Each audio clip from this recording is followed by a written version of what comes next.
you can't have sunny days all the time. Use this season coming up to consolidate, to rest, to plan ahead. If you're in the trades or you know a tradie, no doubt one of the discussions that you've had recently is about how house prices are down and interest rates are up, and basically how much work do you have next year. Now, I know a lot of tradies are putting on a brave face. A lot of companies have gone under already. There's more on the horizon going under. Year on year, we've had this insane growth in the building industry. And we've peaked at about 50,000 consents. Personally, I built up over the last couple of years to having about 10 full build contracts on the go at once. So we came into 2022 with 10 jobs on the board, and we're rolling out with 5 on the board, and there's about 5 in the pipeline to replace those. So I can then use that to start to plan ahead. The frenzy of 2022 and the fact that every man and his dog wants to be a developer has kind of dried up. But that's nothing to be surprised of. Me personally, I did my building apprenticeship at the end of the global financial crisis, the 2008 crash. That was my first introduction to building. 2 things about that time I remember is that, number one, we always had work, no matter what. Sometimes it was only a week out and sometimes it was months out, but we always had work.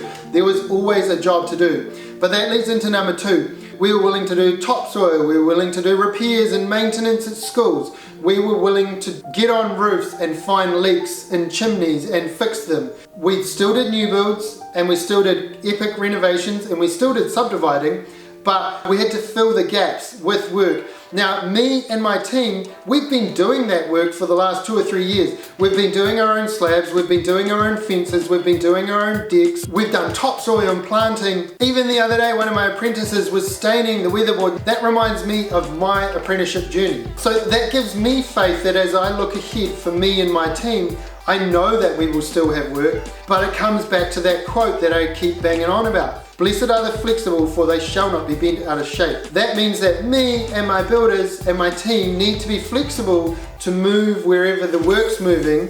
We'll still have big jobs on the go, but we're also going to be nimble enough to plug the gap as the ups and downs come to make it a little bit smoother.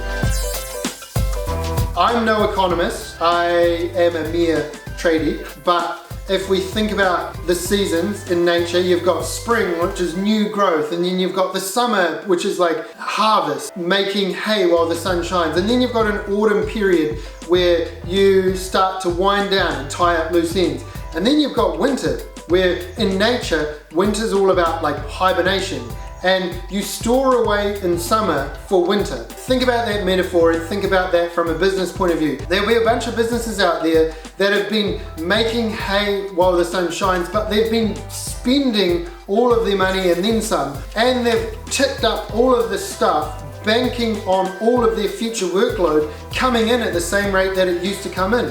But we know that's not what happens in nature, so why would we expect that that's what happens in business? So personally for me, we have good cash reserves, we have no debt on any of our vehicles. I share a site with my dad so that our lease on our property is really low. We're sharp on our pricing and we back cost all our jobs. Now, all of those things mean that when we're making hay in a summer period, we're storing away a little bit to carry us over in a winter or in a leaner time. We're coming into slightly quieter time. Now, that doesn't mean that all building work's going to dry up. They're estimating that if building consents are at 50,000 now, they're going to go down to about 30,000.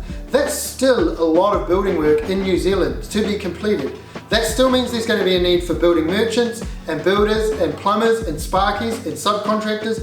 That still means that there's going to be a ton of work out there, but that means that 2 things, there's going to be a little bit more competition for that work, which is not necessarily a bad thing, and you're going to have to run a tighter ship, you're going to have to be all over everything. And me personally, I'm using this phase coming up as a time to consolidate and get our checklists and our processes in place and use some time to back cost. And I think in general, everyone in the industry and the nation just needs a rest. But we're still planning on pumping out these videos, so if you haven't already and you've made it this far, I don't know why you haven't subscribed. We've been in this frantic period for like 2 years or more of like COVID and delays and the jib crisis, and it's just like go, go, go, and you plan all these steps and then you're like, I didn't expect that, now I've got to plan all these steps. And we've still been handing over houses in a really efficient manner. We've still been doing all our jobs in under a year, and we're doing a great job, and it's just time for a rest. Everyone's exhausted, and so a winter period is not necessarily a bad thing. What I hope for you as the client and you as the tradie, by being realistic, I haven't painted a grim picture of 2023,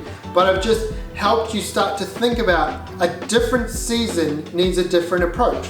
You can't have sunny days all the time. Use this season coming up to consolidate, to rest, to plan ahead. Use it to back cost your build. You know, if we've had a frantic, say 7-year building boom, and now we're having a period of rest, what are you going to do to be one step ahead of the next building boom? And how are you going to position you and your business? Or, you know, is now the time to pounce on a bunch of properties that are subdividable? Or now might be the time to actually take that building project on, because I believe that supply and demand are going to become a little bit more equal in 2023, and you as the client is going to have a little bit more say on who builds your project and how much it costs, and you're not going to feel like you've got no choice.